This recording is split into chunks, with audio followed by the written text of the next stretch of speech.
So some questions are timeless, ageless. What is the meaning of life? Will I find true love? To be or not to be? A little ambiguous.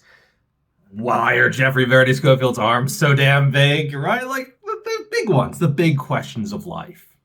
So today we are going to be doing a thorough investigation, a deep dive into why my arms are so horribly humongous and grotesquely gargantuan.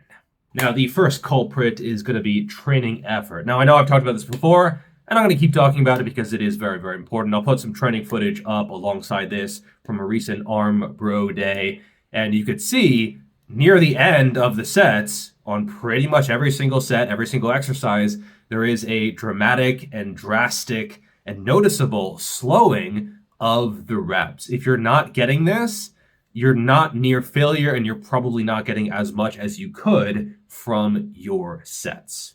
And if you're treating your arm isolation training like your squats, as if you're a power lifter, I think that is a problem. You don't have to be so worried about fatigue. Oh, stimulus to fatigue ratio. What happens if I get tired? Oh, what happens if it's not optimal? For most people, as long as you are doing this and this, and pushing your sets really, really, really hard, you probably don't have to worry about a lot of biomechanical optimizations that we'll get into a little bit later. And if you're a beginner and you can't grow or you have stubborn arms, well, they're stubborn for almost everyone, okay? It's not like I popped out of the womb with big arms or anything. Oh, yep. You have to really force growth, as with pretty much every muscle in the body. And I've talked to a ton of beginners or even intermediates, rarely advanced guys, where they say stuff like, I do train hard, I do lift hard, like they're just checking off that box.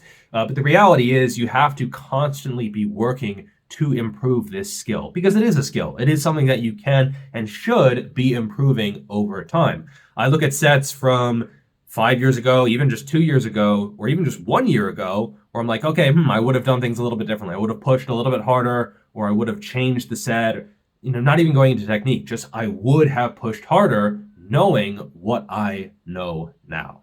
It's possible the current you cannot comprehend how hard you will have to work to get to your goal physique. You might not even be able to wrap your head around how much work and how hard that work will be in order to get to your goals.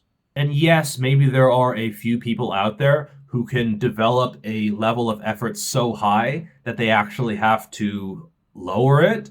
But man, that is like some 1 in 10,000, 1 in 100,000 type of stuff. For the vast majority of people, kind of pains me to say it, but I think Greg Doucette was mostly right. Training harder than last time, at least on the isolations, is probably the right mindset to have.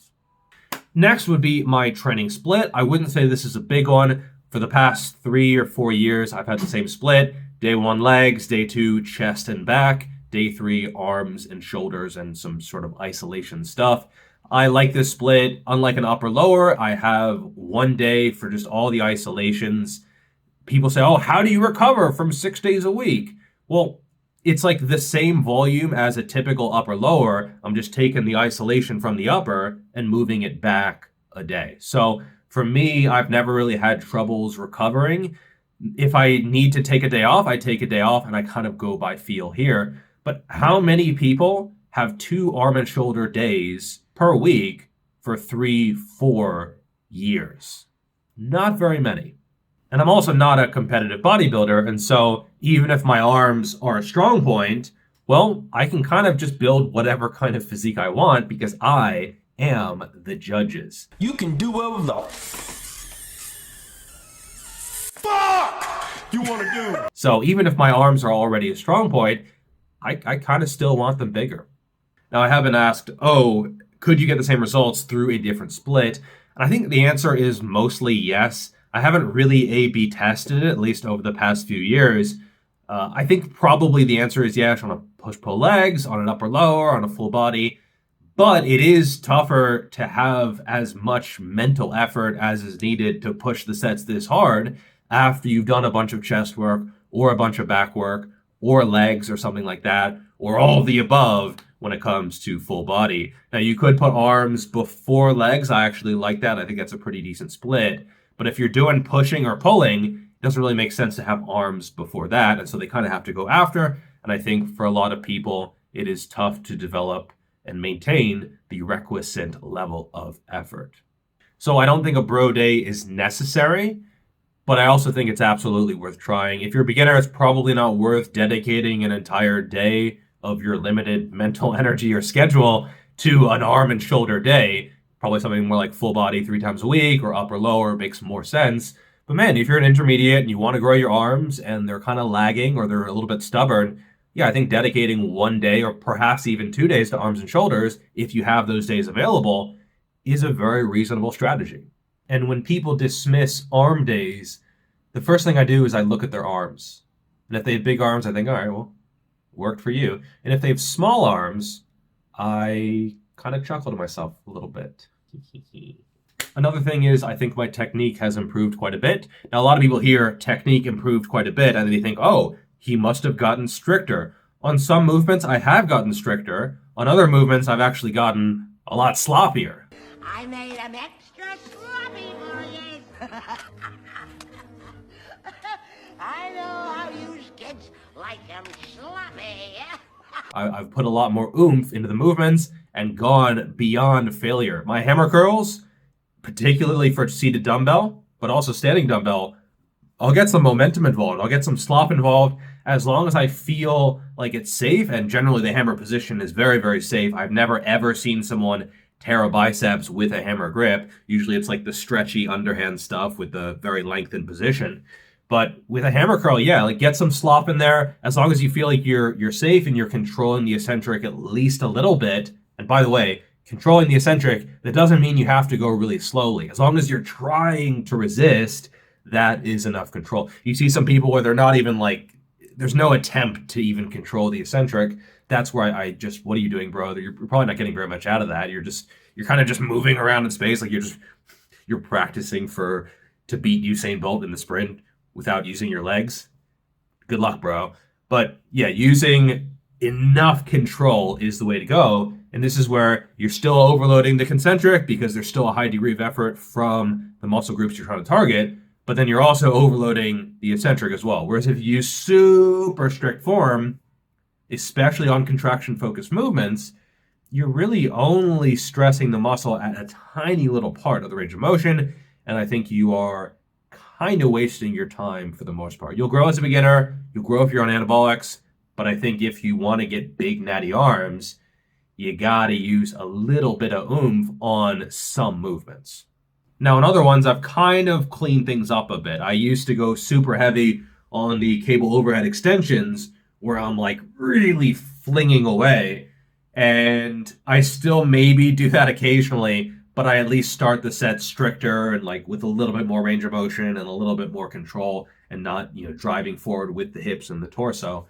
And so on some movements, I've gotten stricter. On other movements, I've gotten a little bit more oomph involved. And both are totally fine. You have to experiment and see which feels best and which seems to provide the best possible results.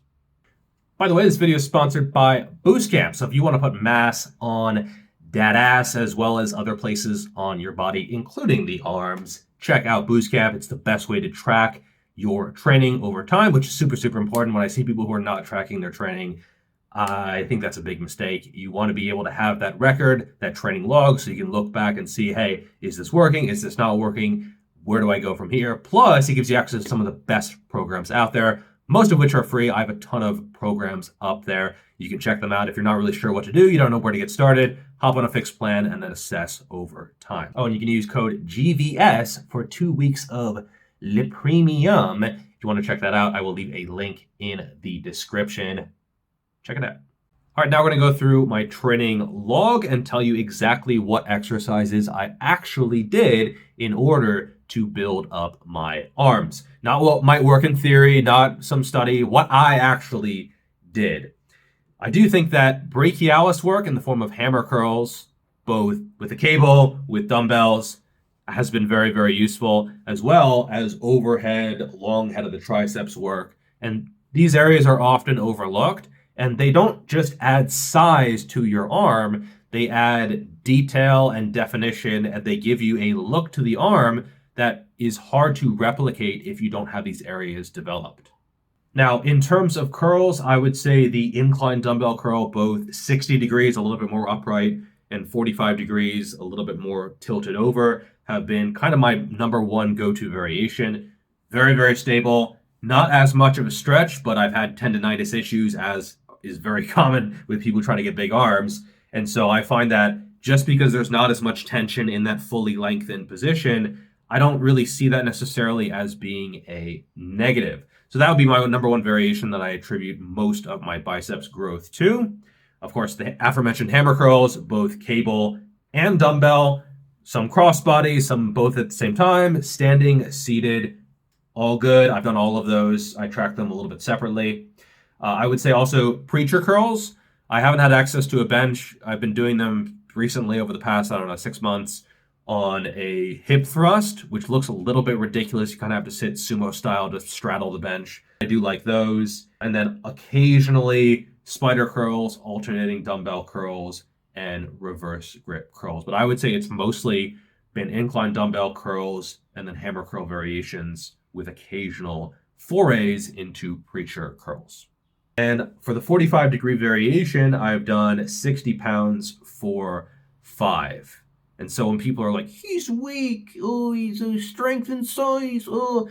No, like strength and size are going to be pretty tightly correlated, at least for an individual. And so I've gotten much, much stronger at this lift. I've gone from roughly 45 for 5 to 60 for 5 over the past 3 or 4 years. And then for the triceps, I have done a lot of overhead work. I've done them standing, I've done them leaning away, and I've also done them sort of in between where the hips are fixed and I'm leaning forward. I really like those as well. And then also I usually start each workout with a push down variation, either short rope where it's, keeping things in a little bit closer, or long rope where you're kind of trying to sweep down and getting a little bit more sort of contraction of the long head. Both are fine. Quite different movements in terms of the feeling and what is being stressed and targeted. And then rarely, occasionally, I'll do something like an easy bar skull crusher, but I would say that is pretty rare, few and far between. We're talking 1 to 2 times per year. If someone's using the push down station or something like that, they do tend to be harder on the elbows, at least for me. And so I typically always do some form of push down to warm up before I get into the overhead work, just to make things easier on the elbows, because those are often the limiting factor when it comes to your arm training. Now, a few cues for the overhead work. You want to try to keep your shoulders down and your elbows up. You might need to stretch out your lats or your teres in order to get in that position, especially if you're not super mobile. But you want to try to keep it on the long head. And I actually prefer using a rope specifically, but it's not as stable. Yeah, but it forces you to pull. Whereas if you have a V-bar or some other really fixed implement, you can push against it. And so that's actually kind of not what you want if you're trying to target the long head. And so this is an instance where, sort of paradoxically, more stability might actually be worse. That being said, I've used the V-bar at times as well. I think it's okay. There's nothing wrong with it. But this is where people use the V-bar. They get attached to that level of strength. Then they go to the rope and it doesn't feel as good, or there's some scapular instability, or they're weaker and they think, oh, this is bad. Well, you might just be weak and need to adapt to using that implement, and you might actually be getting benefit from that in the process. So I mentioned my incline curl strength earlier. That is with very, very controlled eccentric. I think I have a video, I'll put it on the screen. I don't necessarily care exactly how much weight I lift. I'm not here to impress anyone with my arm strength. My barbell curl PR is 60 kilos, 132 pounds for 5 from May 2019, right? And so if it's a variation that allows me to go heavier, but I don't necessarily think it's as good as something else that I could be doing, well, who cares? It's just not the right movement for me. I've also been asked a lot about JM presses. I think they're fine. I've tried them free weight with a barbell. I've tried them easy bar. I've tried them in a Smith machine. I think they're okay, but they just don't feel... I have some shoulder imbalances, and so they just don't they don't feel good. For some reason, the skull crusher is fine, close grip bench fine, but like in the middle, you can kind of even see it just, I don't know, things get scrunched up and it just doesn't, like, do I retract? Do I protract? Like, I don't know. For me, it's just not a movement that I like.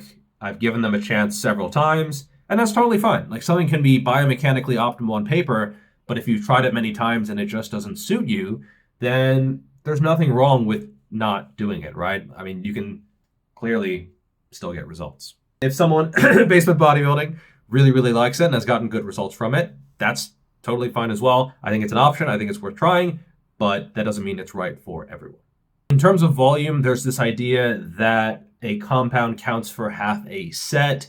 I don't think that's a bad rule of thumb, especially for beginners, but the idea that I could maximally grow my arms and make the best possible progress through just doing compounds, I think is probably just not true. Maybe that half a set thing breaks down somewhere in intermediateville and you have to isolate because the limiting factor just is not your arms as much, at least if you're using a technique that is actually working the muscles that you want to target when you're doing your compounds.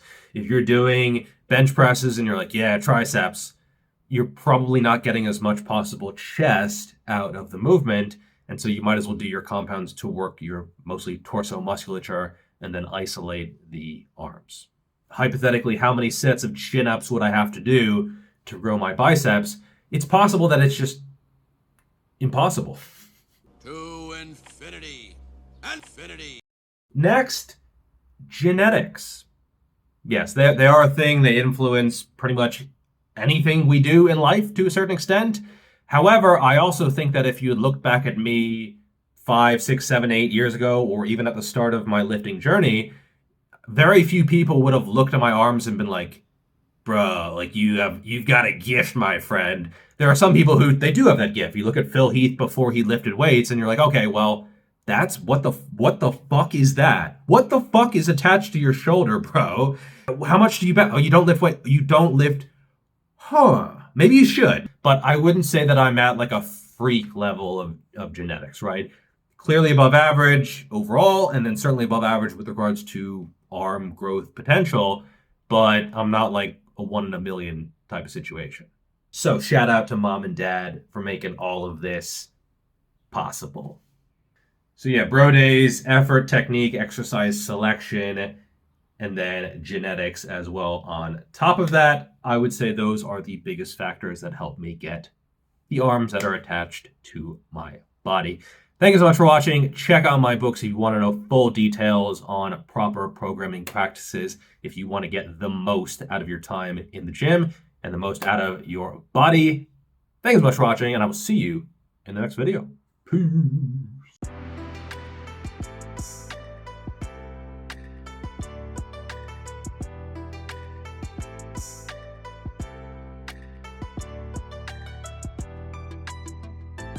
Infinity. Infinity. Infinity. Infinity. Infinity. Infinity.